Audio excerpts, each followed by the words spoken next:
Hello everybody, and in today's video we're going to be covering the map tab on ZenduCAM. So that's viewing our vehicles, viewing exceptions, live view, all that.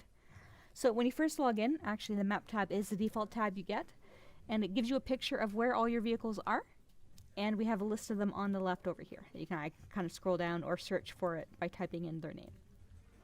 So if I want to know what's going on with a device, I simply need to find it on my drop down here and click on it.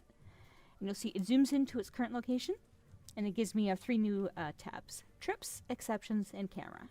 So trips are just that, the trips the truck has taken. And the default time period it shows you is the current week, so in this case the 17th to the 23rd.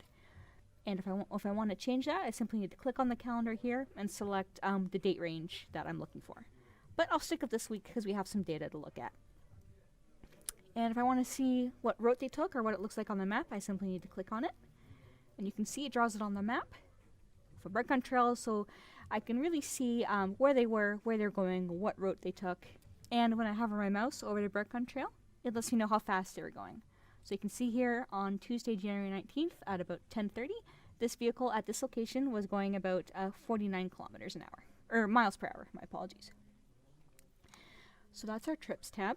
And moving over to exceptions. So whenever a rule is triggered or broken, whichever terminology you prefer, it gets logged as an exception and it gets listed under the vehicle that triggered it. So in this case, again, for the current week, they triggered 2 harsh cornering events. And you can see we have the name of the event over here, the address, date and time, and all that stuff.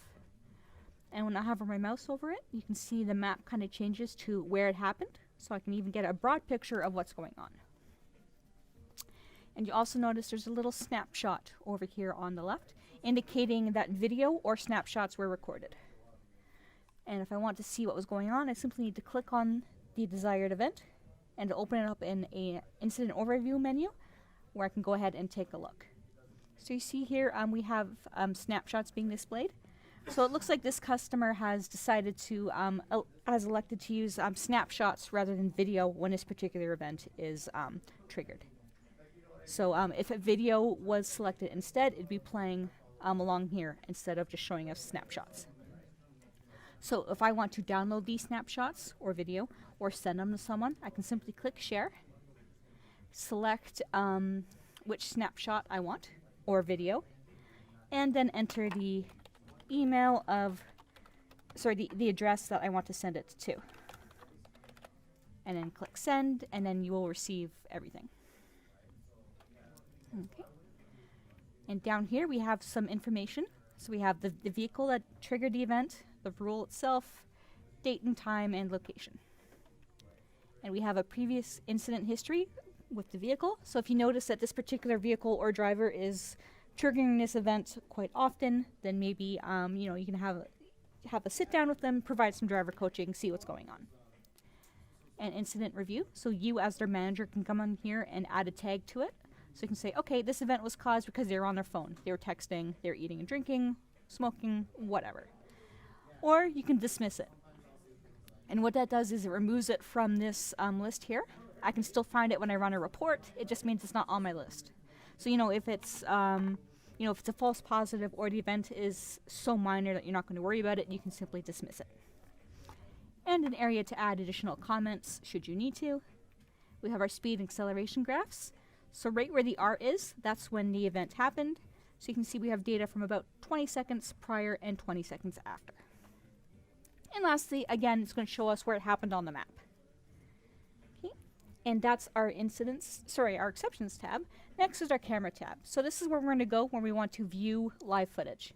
Now it looks like this particular camera is not on. So let me go ahead and find one that is. There we go. Let's give it a moment to load.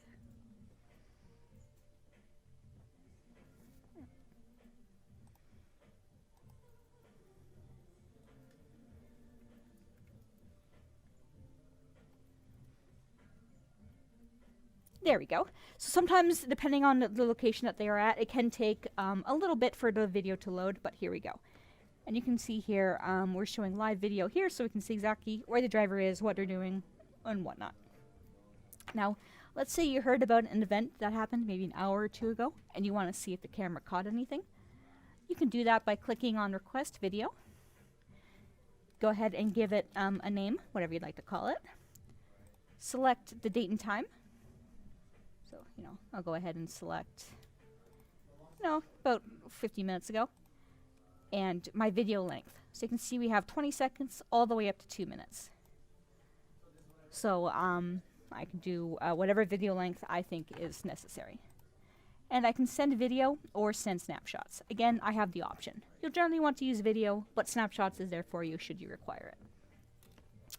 And lastly, I just need to enter the email address of the person I want to send it to. So again, you can go ahead and type in the email address. And then you have to click add. Hitting enter is not going to do anything, so I'll have to click my add button here. And now this person will receive the alert. Or sorry, not the alert, the video footage. And after everything's set up, I simply click submit and I am good to go. And if you're doing a full 2-minute video, it can take up to 10 to 15 minutes for the video to arrive in your inbox. So if you don't get it right away, don't worry, it is coming. And that concludes our tour of the map tab on ZenduCAM. Thank you very much for joining me, and we'll see you in the next video.